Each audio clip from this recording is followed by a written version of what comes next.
हमें पहाड़ों के ऊपर एक सुंदर सा गांव दिखाया जाता है जिसके अंदर बहुत सारे सुंदर घर और इमारतें बनी हुई हैं। असल में ये एक सेक्ट है जिसका नाम टैंगमैन है। अब फिर हमें इस सेक्ट के बाहर वाले जंगल में एक नौजवान को दिखाते हैं जो कुछ एल्डर्स से बचते हुए भाग रहा था। एल्डर्स उसको पकड़ने की कोशिश कर रहे थे और उस पर अटैक भी कर रहे थे, लेकिन वो नौजवान सभी अटैक से बचता हुआ आगे बढ़ रहा था। और ये बात एल्डर्स को बहुत शॉक करती है क्योंकि वो एल्डर्स इतने शक्तिशाली थे कि उनके अटैक से बचना नामुमकिन सा ही होता था। नौजवान का नाम टैंग शैन है और अब भागते भागते आगे एक खाई आ जाती है और अब टैंग शैन रुक जाता है। और यहाँ से हमें ये पता चलता है कि टैंग शैन ने सेक्ट लाइब्रेरी के अंदर घुसकर सीक्रेट टेक्निक सीख ली थी। ऐसा करना मना था और अब इसकी सजा में टैंग शैन को मृत्यु दंड दिया जाने वाला है। वहाँ टैंग शैन जो अपने असूलों का पक्का था और उसे ये पता था कि इसकी सजा मृत्यु दंड ही है, इसीलिए वो खुद अब सुसाइड करने का ही डिसाइड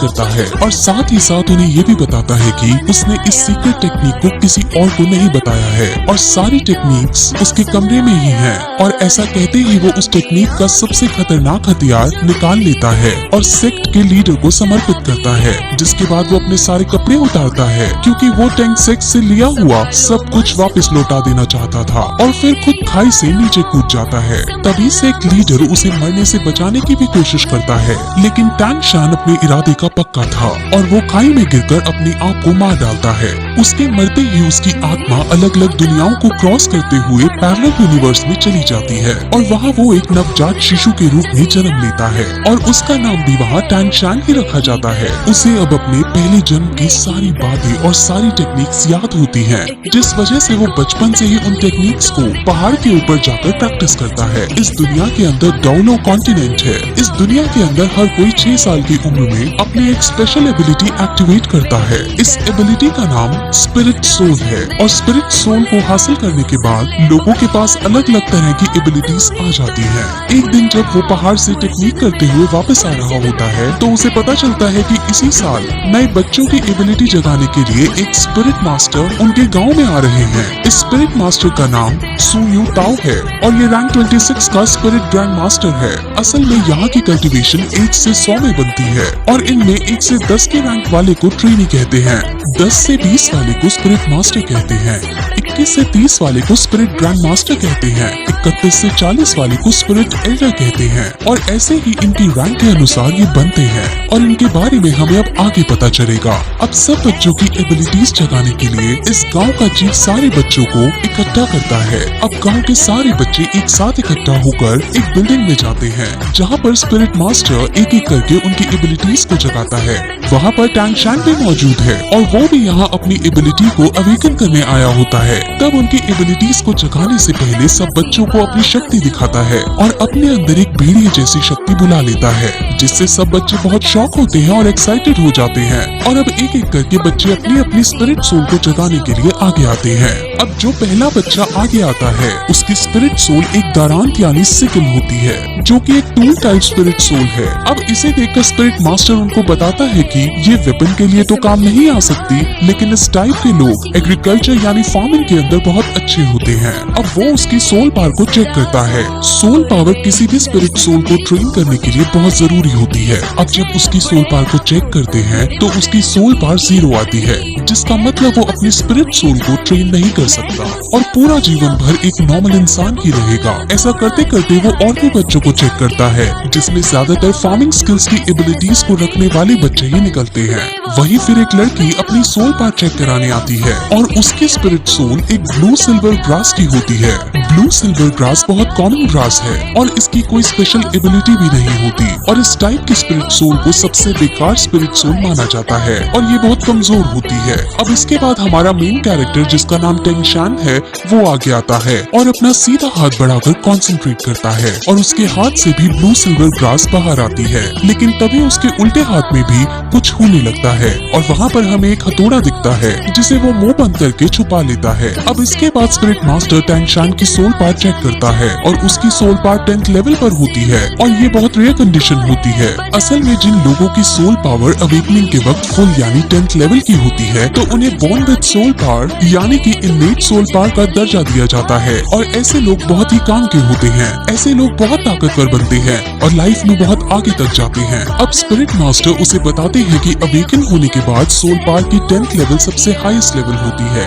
जिस पर अब टैंग शैन ये पूछता है कि क्या हम इसके आगे नहीं जा सकते, यानी क्या इसके आगे ट्रेन नहीं कर सकते, जिस पर मास्टर उसे समझाते हैं कि इससे आगे ट्रेन करने के लिए हर 10th लेवल के बाद एक स्पिरिट रिंग हासिल करने की जरूरत होती है। स्पिरिट रिंग हासिल करने के बाद ही हम 10th लेवल से आगे बढ़ सकते हैं। बिना स्पिरिट रिंग के हासिल किए कोई आदमी कितना भी ट्रेन क्यों ना हो वो 11th लेवल पर नहीं पहुंच सकता। अब टैंग शैन उससे की रैंक 26 है और उसे 10th लेवल और 20th लेवल को पार करने के लिए एक स्पिरिट रिंग की जरूरत पड़ी थी। स्पिरिट रिंग्स यूजर को उनके स्पिरिट सोल के मुताबिक उनको अलग अलग स्पेशल पावर भी देती है। अब ऐसा कहकर वो हॉल से बाहर आ जाते हैं और अब स्पिरिट मास्टर जाने लगते हैं। अब गांव के चीफ और टैंग शैन के घर जाते हैं और वहाँ उसके पिता को टैंग शैन के पावर्स के बारे में सब कुछ बताते हैं और उसको जीनियस कहकर पुकारते हैं। टैंग शैन के पिता का नाम टैंग हाउ है। टैंग हाउ अब अपने बेटे से उसकी स्पिरिट सोल के बारे में पूछता है और उसे अपने बेटे से उसकी स्पिरिट सोल के बारे में पता चलता है जो कि ब्लू सिल्वर ग्रास है। अब ये सुनकर उसका पिता शॉक होता है क्योंकि उसे पता था कि उसके बेटे की स्पिरिट सोल तो क्लियर स्काई हैमर होनी चाहिए।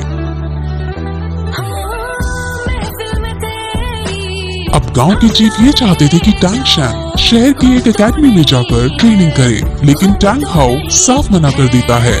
अब क्यों मना किया है ये भी हमें आगे पता चलेगा। गांव का चीफ बहुत शॉक होता है और उससे लड़ता भी है क्योंकि इतने बड़े टैलेंट को घर में रखना सही नहीं है। इसको बाहर जाकर बेस्ट ट्रेनिंग हासिल होनी चाहिए। अब चीफ के बार बार समझाने पर भी टैंग हाउ नहीं मानता और चीफ अब वहाँ से चला जाता है। अब टैंग हाउ को ये लगता है कि उसके इस डिसीजन से उसका बेटा नाराज होगा, लेकिन टैंग शैन उसके इस डिसीजन से नाराज होने की बजाय उनकी बातों से संतुष्ट दिखाई देता है और कहता है कि हम एक लोहार की तरह भी अपना गुजारा चला सकते हैं।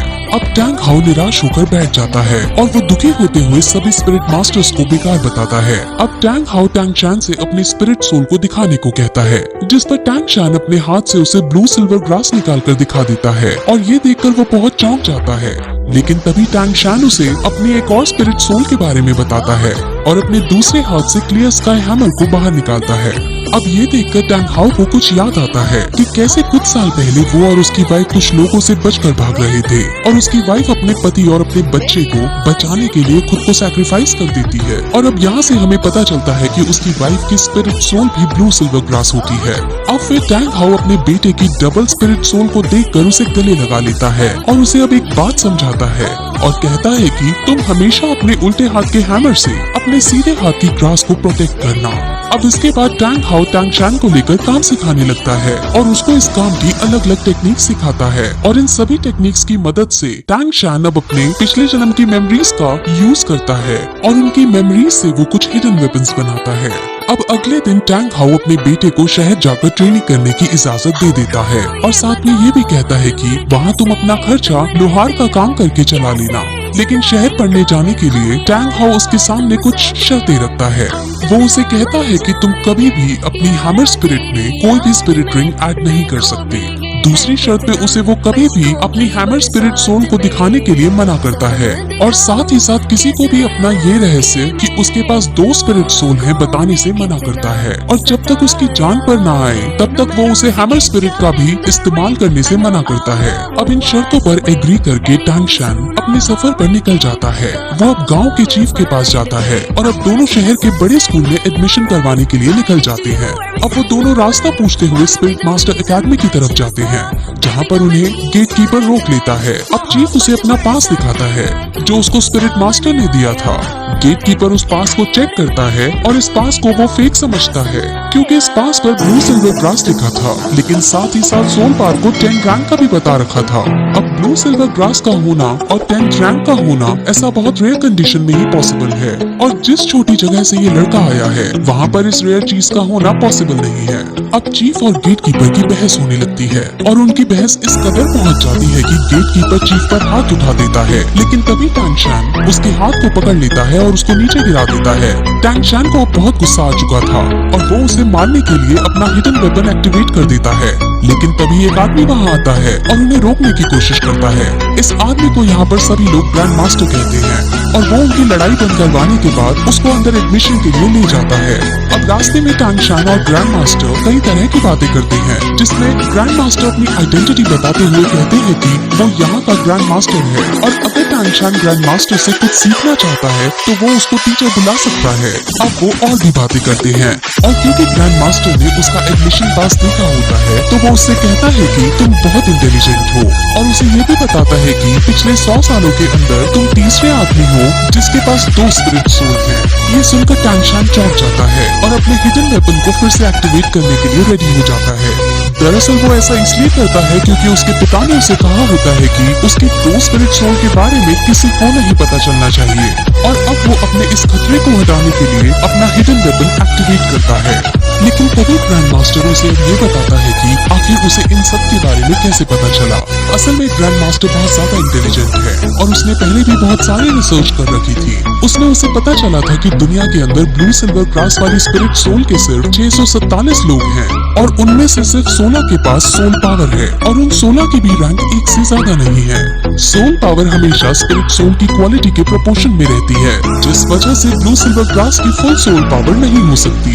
इसलिए ग्रैंड मास्टर श्योर है कि इसके पास 2 स्पिरिट सोल हैं। अब उनकी ये सब बातें सुनकर टांग शान समझ जाता है कि ये ग्रैंड मास्टर बहुत समझदार आदमी है और वो तुरंत उसके सामने झुककर उन्हें अपना गुरु बनने के लिए प्रार्थना करता है और अब ग्रैंड मास्टर उसे अपने डिसाइपल के रूप में एक्सेप्ट कर लेते हैं। और फिर वो दोनों स्कूल के अंदर प्रिंसिपल के पास जाते हैं और प्रिंसिपल उसका एडमिशन पास देखता है। उसे भी थोड़ा अजीब लगता है कि ये ब्लू सिल्वर ग्रास है लेकिन इसकी सोल पावर फुल है, लेकिन साथ में ग्रैंड मास्टर को देख वो उसको एडमिशन दे देता है।